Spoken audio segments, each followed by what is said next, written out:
A pretty unprecedented lead up to election night in Western New York ended with things going pretty much as expected as the results came in.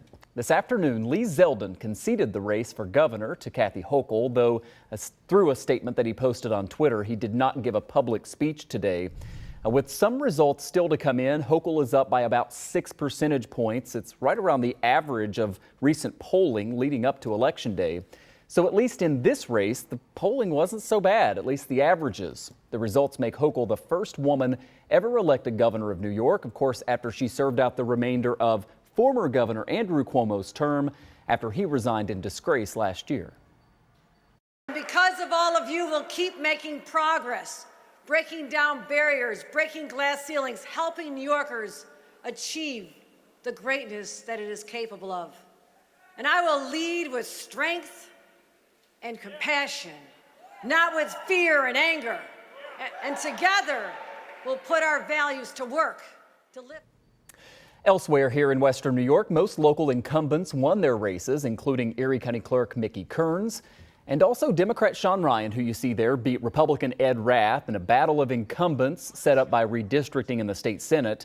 And our area got 3 new members of Congress as well, Republicans Nick Langworthy and Claudia Tenney winning in their new districts. And we have 2 guests here joining us tonight as we kind of break down the election results and also look to what's ahead. Shawn Donahue is an assistant professor of political science at the University of Buffalo, and Geoff Kelly is a reporter with our partners at Investigative Post. It's great to have both of you on. Professor, I want to first go to you. Republicans did make gains in House seats in Congress here in New York State, and interestingly, it could really maybe tip the balance of power in Washington, D.C. Too early to know yet, but it is significant.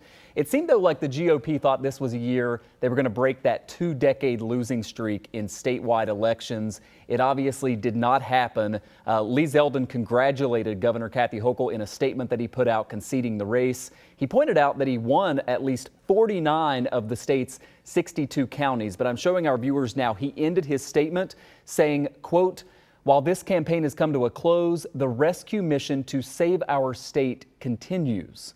So, Professor, a lot of Republicans wondering, if not now, considering the national atmosphere and how this race played out, when is it ever going to happen that Republicans win a statewide race?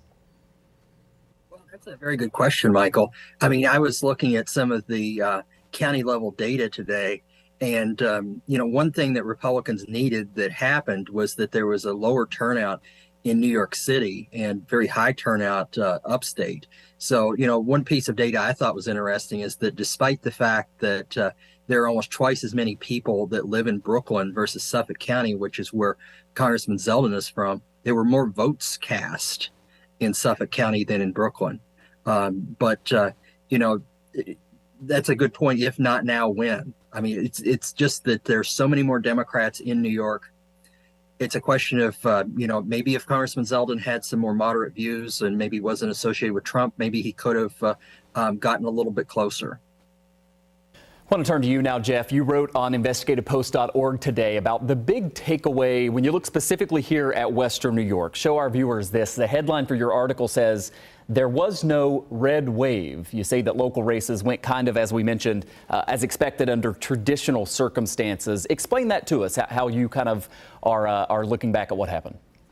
Yeah, there certainly was no red wave in Erie County. The margin of victory for Hochul over Zeldin was fairly close compared to Cuomo versus Molinaro in 2018. But here in Erie County, the margin in the governor's race was almost identical to what it was in 2018. And as you mentioned earlier, Democratic incumbents like Shawn Ryan and Pat Burke in the Assembly won their races as expected. The registration favors Democrats in their districts, and there was no uprising of Republicans or voters discontented with incumbents that changed that expectation.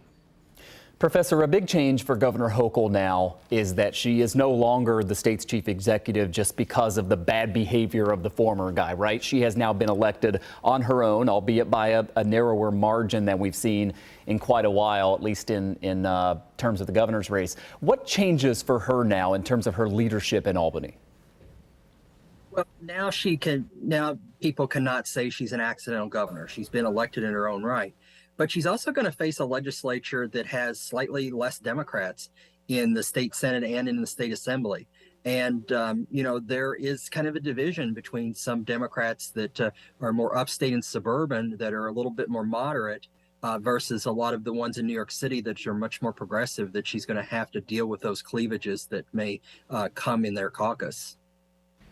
Looking ahead, Geoff, your piece today also looked at the next big election fight that's going to be coming a year from now, looking at Erie County Executive. We think of these off-year elections in a huge part of the country don't really mean a whole lot. Here in New York State, we have very big elections in odd years. What are you expecting as that is now the next big thing we're going to be preparing for? Yeah, as you say, I mean, each election sort of sets the stage for the next cycle. And you mentioned Erie County Clerk Mickey Kearns, the lifelong Democrat who is elected as on the conservative and Republican lines. He won. He beat off a challenge from Democrat Melissa Hartman, and that sort of sets him up as a potential candidate for Erie County Executive next year.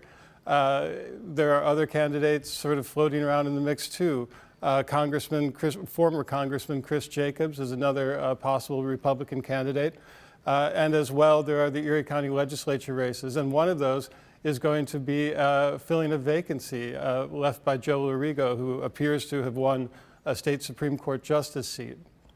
Geoff, do we have any sense, I've got a little bit of time left here, any sense of how vulnerable the county executive may be, considering a lot of the controversial decisions he made during the pandemic and a lot of the blowback that he's faced? Any reason to think that he may be more at risk than we've seen in the past?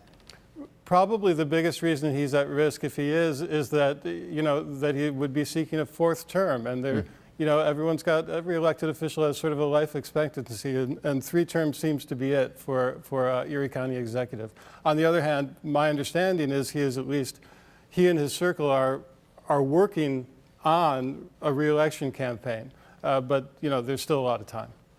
A lot of time, and then it'll be here before we know it. Professor Shawn Donahue with the University of Buffalo and investigative Post reporter Geoff Kelly. Thanks to both of you. We really appreciate your time.